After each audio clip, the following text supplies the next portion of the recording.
तस्मै श्री गुरवे नमः। तस्मै श्री गुरवे नमः।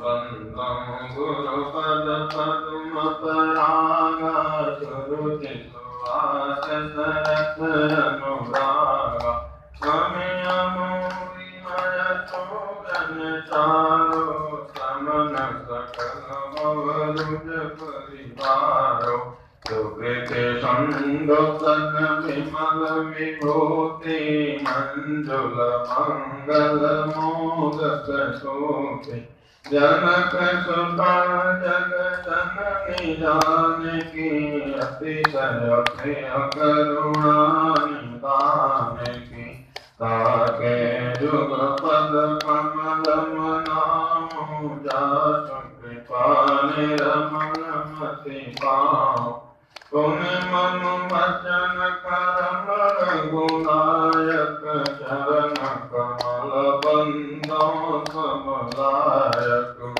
राजीव नयन धरे धनुषायक भगत विपति भंजन सुखदायक भगत विपति भंजन सुखदायक गिरायत जल बीच सम कहियत भिन्न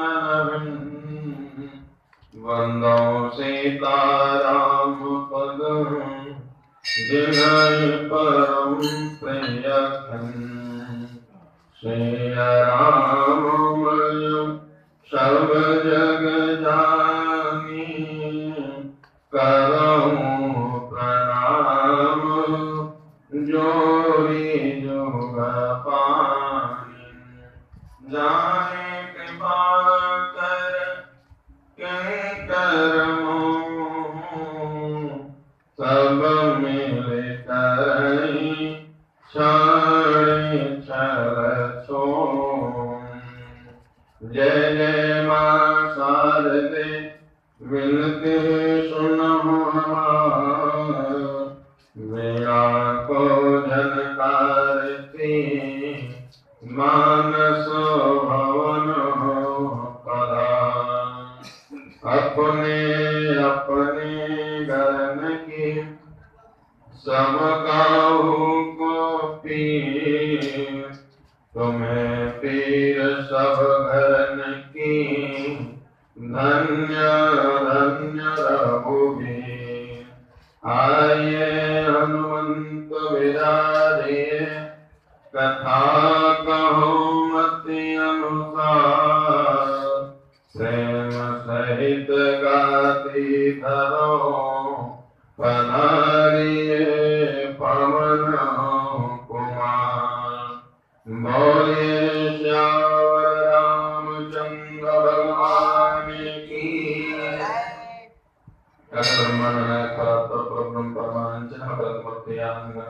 सरकार के शिक्षण में प्रणाम करते हुए पिता पितामह समतुल्य भगवत साम्राज्य सज्जन श्री शास्त्रों मात्र शक्ति माताएं समस्त होनहार कर्णधार वीरवाल को युवान भाई बहन आप सभी का भगवत कथा में हार्दिक स्वागत अभिनंदन है। आइए हम सभी लोग कथा में प्रवेश करें। उससे पूर्व मन वाणी अंतःकरण को पवित्र करने के लिए 2-4 बार भगवत नाम संकीर्तन तत्पश्चात जय श्री प्रभु की प्रेरणा थोड़े समय भगवत चर्चा।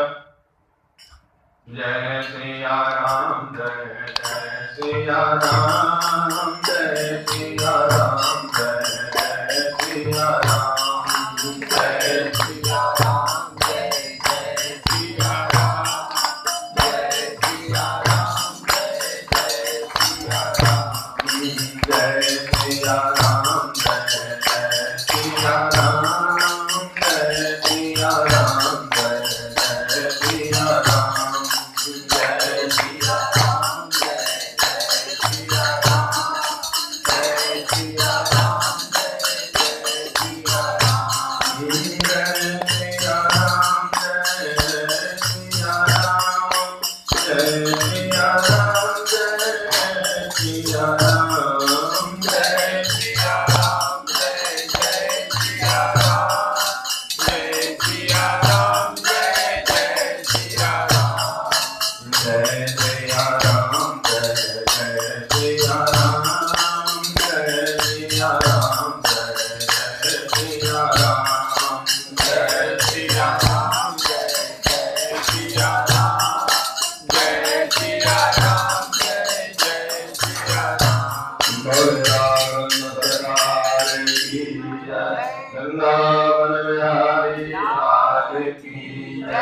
पवन सुत हनुमान जी महाराज की जय।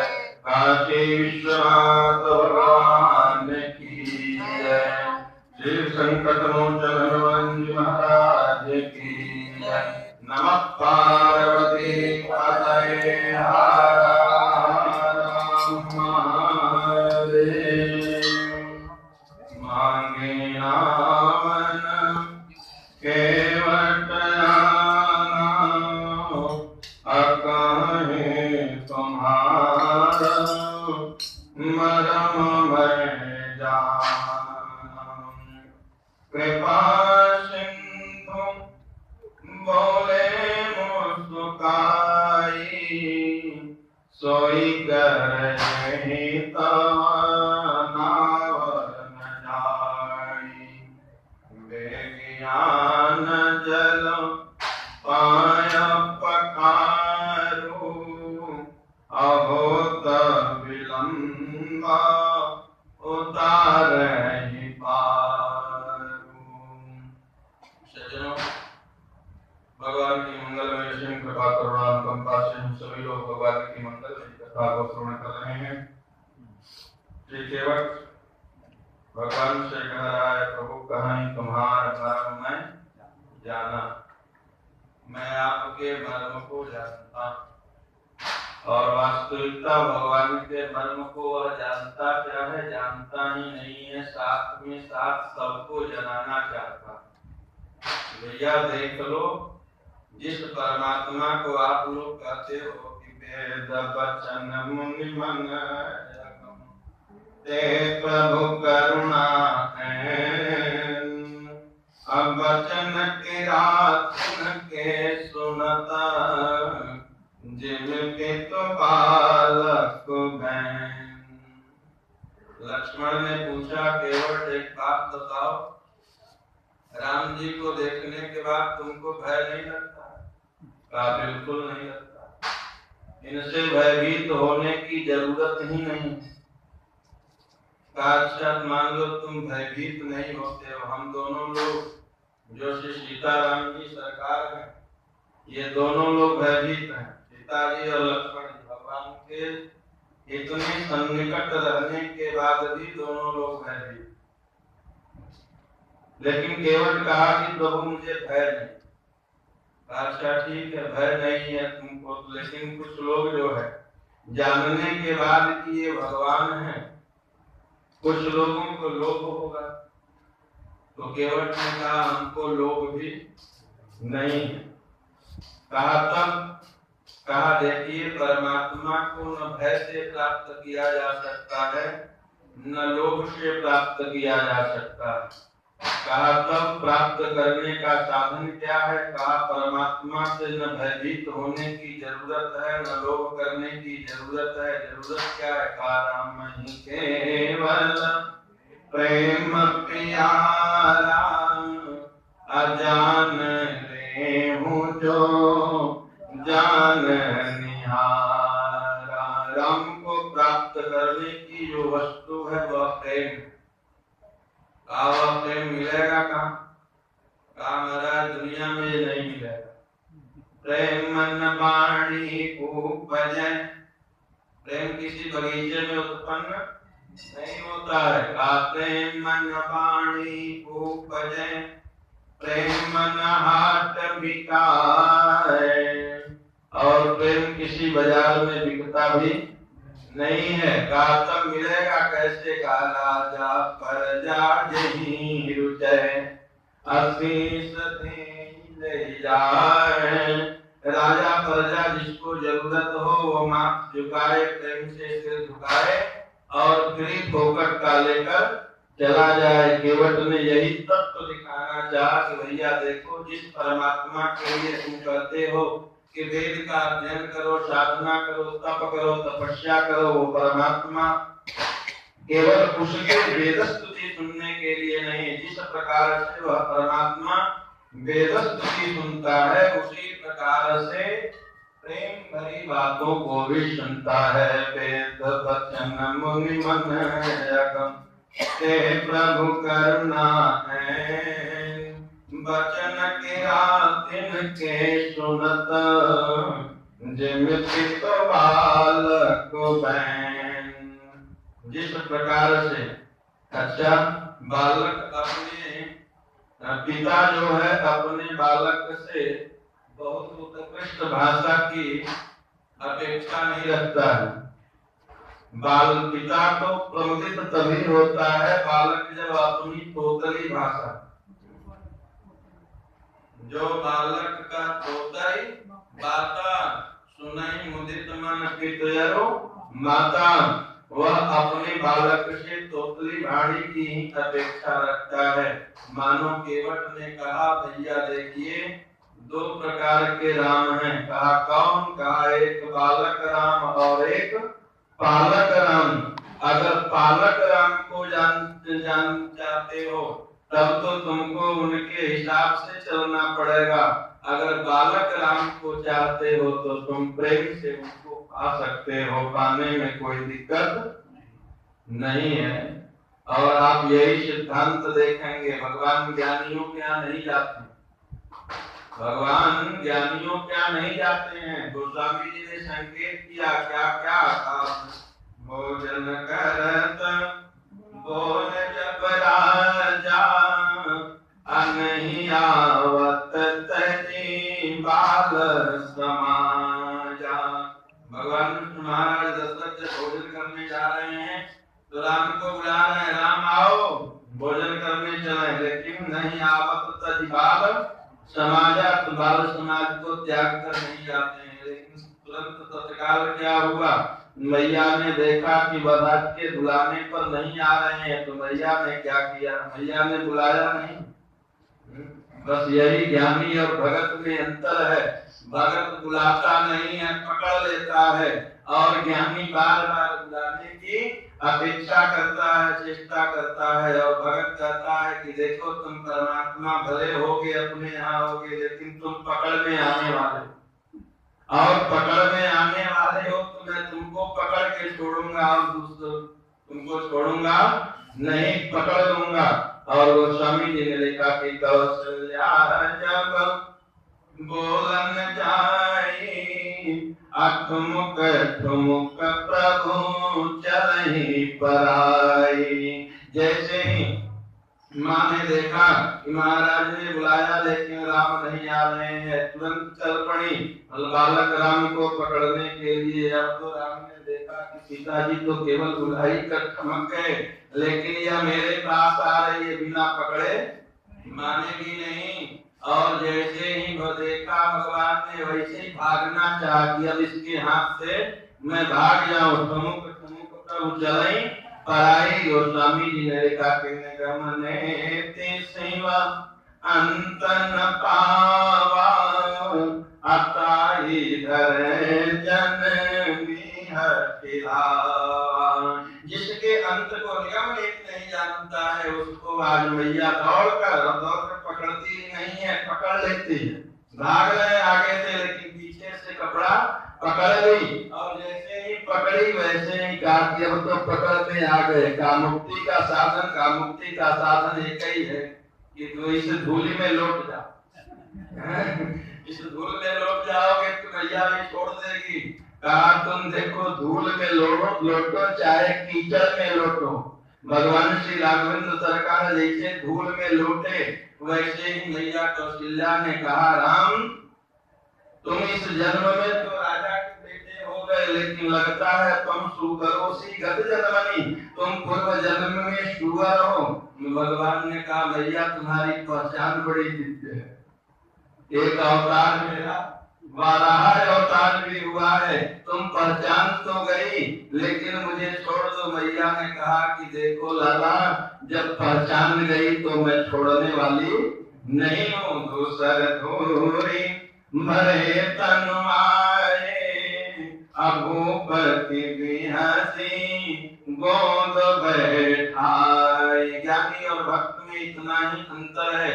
ज्ञानी चाहता है कि परमात्मा जैसा है उस रूप में मुझे दर्शन दे, भक्त कहता है नहीं नहीं मैं जैसा चाहूंगा परमात्मा को उस रूप में दर्शन। श्री रामा और कन्हैया वृंदावन की पावन लीला स्थली में क्रीड़ा कर रहे। एक दिन चर्चा हुई, बात हुई कि चलो आज हम लोग जो है घोड़ा और सवारी का खेल खेले। ठीक है, तो भगवान कन्हैया तो इसे चल गया श्री रामा से कहे कि एक काम करो, पहले तुम घोड़ा बचाओ, मैं सवारी करूंगा, उसके बाद जो है मैं घोड़ा बनूंगा और तुम सवारी करना। श्री रामा सीधा साधा कहा, ठीक है जो तुम्हारी इच्छा, तुम जो करना जैसे कहोगे हम राजी उसी में है, जिसमें तेरी रजा है, तुम जैसे कहो वैसे हम करने के लिए तैयार है, लेकिन खेल न लड़ने पाओ। कन्हैया ने खूब प्रेम से जो है श्री रामा घोड़ा बना और कन्हैया को प्रेम से सवारी किया, किस करके को घोड़े का लगाम पकड़ा। और जब कुछ देर बीत गया तो श्री रामा ने कहा, कन्हैया अब तो मैं थक गया हूँ, अब तू घोड़ा बन, एक काम कर मैं सवारी करूंगा। जैसे कन्हैया उस तरह कहा, कन्हैया देखो एक काम करो, अब आज तुम भी थक गए और आज हम भी थक गए, अब हमें भी जाने दो, तुम भी जाओ, कल घोड़ी खेलेंगे हम लोग। श्री रामा ने कहा, सुनो तुम ब्रह्म होगे, अपने यहाँ के लिए ब्रह्म होगे, तुम बड़े बाप के बेटे होगे, अपने बाप के बेटे होगे, मेरे पास 2-4 गैया कम होंगी, तुम्हारे पास 2-4 गैया बेसी होंगी, लेकिन जो खेल का शर्त है वो खेल के नियम के अनुसार होना चाहिए, और जब तक तुम घोड़ी नहीं बनोगे तब तक तुमको जाने नहीं दूंगा। ये भक्ति का प्रेम है साहब। और भगवान कन्हैया को घोड़ा बनना पड़ा और श्री रामा बैठ कर उस पे आनंद पूर्वक मस्ती ले रहा है। वृंदावन बिहारी लाल की जय। ये भक्त का प्रभाव है, भक्त का अपना प्रेम है, और भगवान भी चाहते हैं कि हम उन भक्तों की अभिलाषा को पूर्ण करें, भक्तों की अभिलाषा को तोड़ें न। किसी ने पूछा, महाराज कब एक बात बताओ, भय और प्रेम लोग की कोई जीवन में उपलब्धता नहीं, क्या है इसको दोनों को समाप्त कर दिया जाए? कहा नहीं, भय और लोभ दोनों की आवश्यकता है, बिना भय और लोभ का संचालन करना, क्योंकि प्रेम सबके अंदर उदय नहीं होगा। इसीलिए भरत श्री लखन ने दिखाया, आप देखेंगे केवट कह रहा है, प्रभु कहीं तुम्हारे मर्म में जाना निर्भीक हो गया केवट, लेकिन लखन लाल जी क्या बात है, जब गए मिथिला में तो गोस्वामी जी ने लिखा कि लखन हृदय लालसा विशेषी अजाई जनकपुर आई देखी। गोस्वामी जी ने पूछा, गोस्वामी जी से किसी ने पूछा कि अगर लखन की इच्छा हुई तो जाना चाहिए, लालसा विशेषी जाए जनकपुर आई देखी, अगर विशेष लालसा है तो जाना चाहिए, गए क्यों नहीं?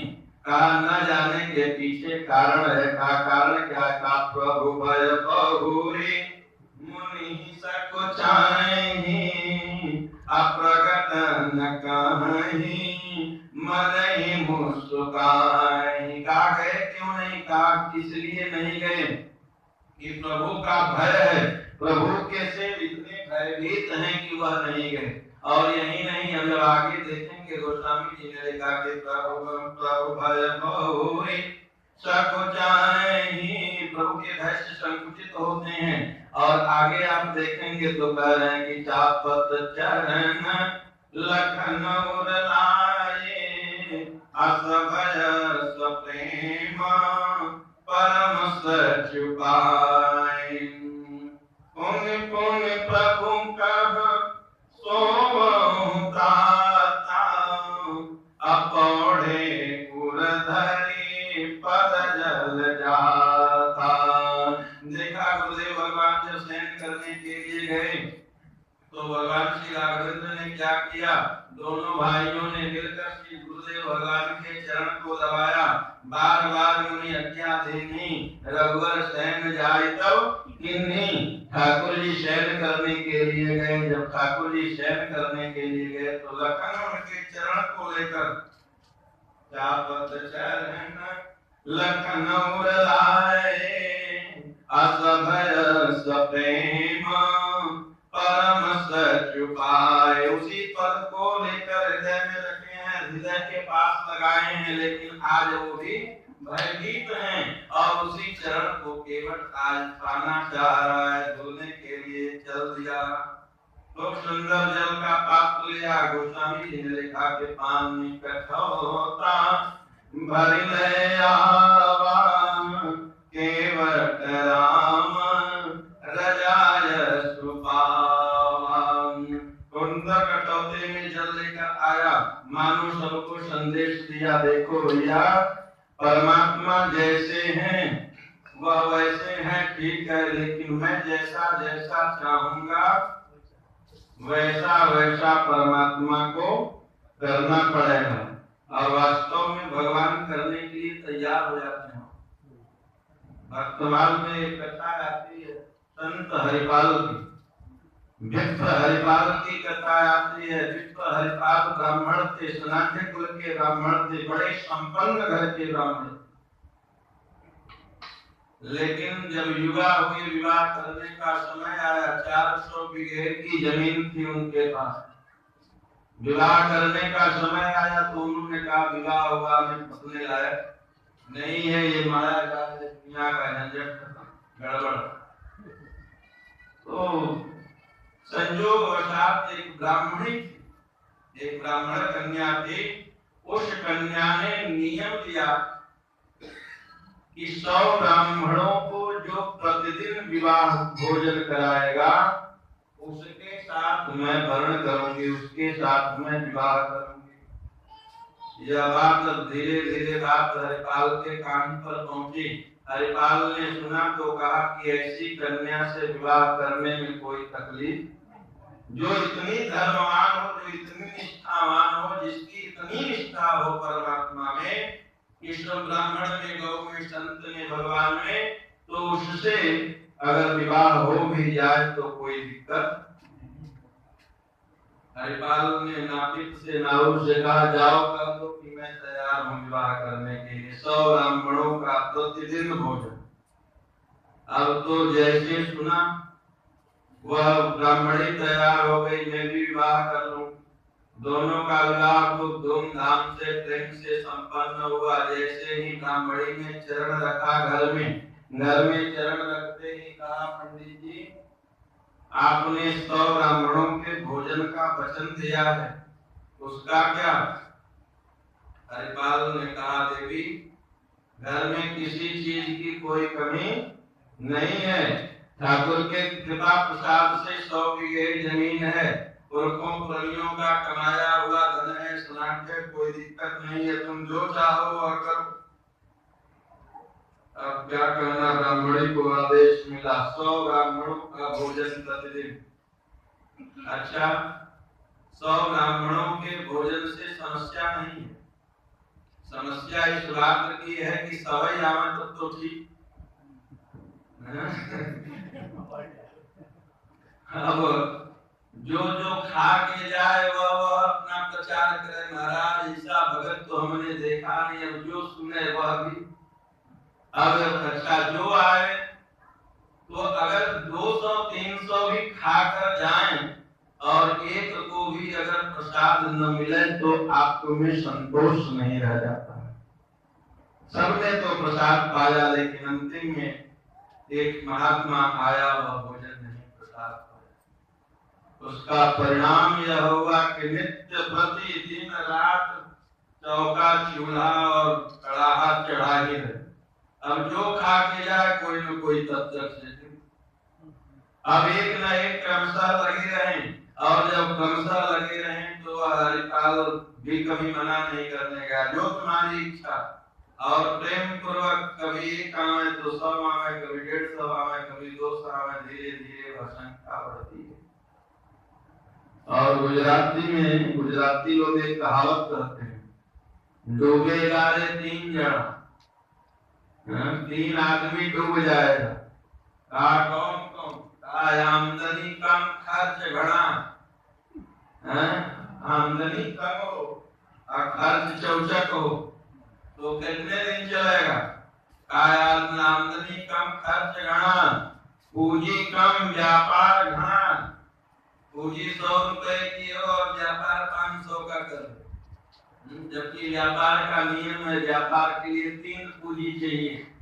एक स्टॉक होनी चाहिए, एक दुकान में होनी चाहिए और एक तो उधारी ही रहे। अगर ये 3 पूंजी लगा सकता है तब तो व्यापार करे, अन्यथा सीताराम भजन करे। कहा पूंजी कम व्यापार गणा, पूंजी कम हो और व्यापार बहुत बड़ा हो जाए वह आदमी डूब जाएगा। लोगों ने कहा देखा तो हरिपाल की स्थिति यह हो गई कि 100 को कौन कहे, हजारों लोग खाने वाले, कमाने वाला कोई नहीं। बाबा जी प्रेम से प्रसाद पावे और निकल। अंत में स्थिति यह हो गई कि हरिपाल के घर में भंडार में जितना रखा हुआ था सब समाप्त हो गया। और जब सब समाप्त हो गया तो पत्नी ने पूछा महाराज अब क्या करोगे? हरिपाल ने कहा अरे देवी घबराओ मत, अभी तो घर का समाप्त हुआ है ना। कहाँ घर का समाप्त हुआ? कहा तब। कहा अभी खेत बाड़ी बाप दादाओं का बचा है, हम क्या करोगे? कहा अरे अब इसको बेचकर भंडारा करें। अब इसका मतलब ये नहीं कि आप लोग भी बेचकर भंडारा करेंगे, धर्म ऐसा नहीं करता है, लेकिन निष्ठा की बात। कहा देवी घबराओ मत, मैं बेचकर करूंगा, लेकिन ब्राह्मण सेवा, विप्र सेवा, काम सेवा बंद नहीं होगा। धीरे धीरे साहब वो भी कितने दिन चलेगा, धीरे धीरे वह पूंजी भी समाप्त हो गई। अब जब जमीन भी समाप्त हो गया तब ब्राह्मणी ने फिर पूछा अब क्या करोगे? कहा कि देखो अब जो है हम उधार लेकर, कहा उधार तो ले लोगे, कर्ज ले लोगे, लेकिन उस कर्ज को चुकाओगे कैसे? कहा वो तो ठाकुर जी जाने, राम का चिड़िया, राम का चिड़िया भर भर के हम अपने बेटे के विवाह के लिए थोड़ी ले रहे हैं, ठाकुर सेवा के लिए ले रहे हैं, संत सेवा के लिए ले रहे हैं। संत भगवान देंगे तो देंगे, नहीं देंगे तो जय जय सीताराम। अब वो भी साहब कितना, जो बनिया दुकान में उधार देने वाला था, 1 पूंजी दिया, 2 पूंजी दिया, तीसरी बार वो भी हाथ जोड़ लिया, महाराज पहले से ही बहुत कर्ज हो चुका है, काम करो पिछला हिसाब दो और अगला उधार ले जाओ, अब रहे तब तो दें। लौट आए, सामान नहीं मिला। देवी ने पूछा एक बात बताओ, तुम कर्ज में भी डूब गए, संपत्ति भी डूब गई, अब क्या होगा? कहा देवी साधु सेवा बंद नहीं होगा। काम करोगे क्या? कहा चोरी करेंगे। अब चोरी करेंगे। और हरिपाल नित्य प्रति चोरी करने जाने, नगर के बाहर, नगर के भीतर जहां देखें माल खजाना ठीक ठाक है वहां, लेकिन उनका एक नियम बड़ा पक्का, किसी भगत के घर वो चोरी नहीं करते। जो भी चोरी करते थे नास्तिकों के यहाँ चोरी करते थे, जो दान धर्म में नहीं करता था, ठाकुर सेवा में नहीं लगाता था धन को, उसके यहाँ चोरी करते थे। उनका भाव यह था कि इसने कमा कमा कर खूब चुराया है, कम से कम इसका भी कुछ धन सार्थक हो जाए, भगवान की सेवा में लग जाए। सो धन धन्य प्रथम गति जाकी,